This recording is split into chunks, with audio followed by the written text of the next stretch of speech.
Sugar వ్యాధి ఉన్నవాళ్ళు తమ ఆరోగ్యం విషయంలో చాలా జాగ్రత్తలు తీసుకోవాల్సి ఉంటుంది. అయితే సీజన్తో సంబంధం లేకుండా ఎప్పుడూ అందుబాటులో ఉంటున్న స్వీట్ కార్న్ను తినడానికి చాలా మంది ఇష్టపడుతుంటారు. ఇందుకు మధుమేహులు కూడా అతీతం కాదు. కానీ షుగర్ పేషెంట్స్ స్వీట్ కార్న్ తినడం ఆరోగ్యానికి మంచిదేనా కాదా అనే సందేహాలు చాలా మందికి ఉన్నాయి. ఆ సందేహాలకు సమాధానం ఇప్పుడు తెలుసుకుందాం. చాలా మంది స్వీట్ కార్న్ను ఉడికించి ఉప్పు కారం రాసుకొని తింటారు. కొంతమంది దీనిని సలాడ్లు కూరగాయల్లో కూడా ఉపయోగిస్తారు.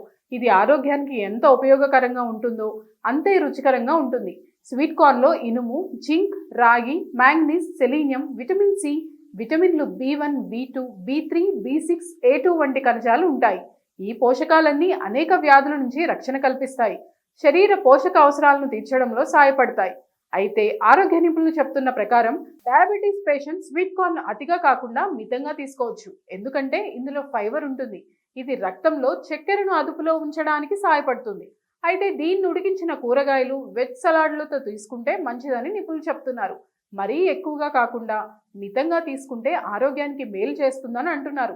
సాధారణంగా స్వీట్ కార్న్లో కూడా ఫైబర్ అధికంగా ఉంటుంది. ఇది కార్బోహైడ్రేట్ల జీర్ణక్రియను నెమ్మదిస్తుంది. రక్తంలోని చక్కెరలో ఆకస్మిక పెరుగుదలను నివారిస్తుంది. ఇది శక్తికి మంచి మూలం. బి విటమిన్లు, మెగ్నీషియం, పొటాషియం, యాంటీ ఆక్సిడెంట్లు జీవక్రియను నియంత్రించడంలో సహాయపడతాయి. ఉడికించిన మొక్కజొన్నల్లో గ్లైసెమిక్ ఇండెక్స్ తక్కువగా ఉంటుంది. ఇది మధుమేహ వ్యాధిగ్రస్తులకు ప్రయోజనకరంగా ఉంటుందని ఆరోగ్య నిపుణులు సూచిస్తున్నారు.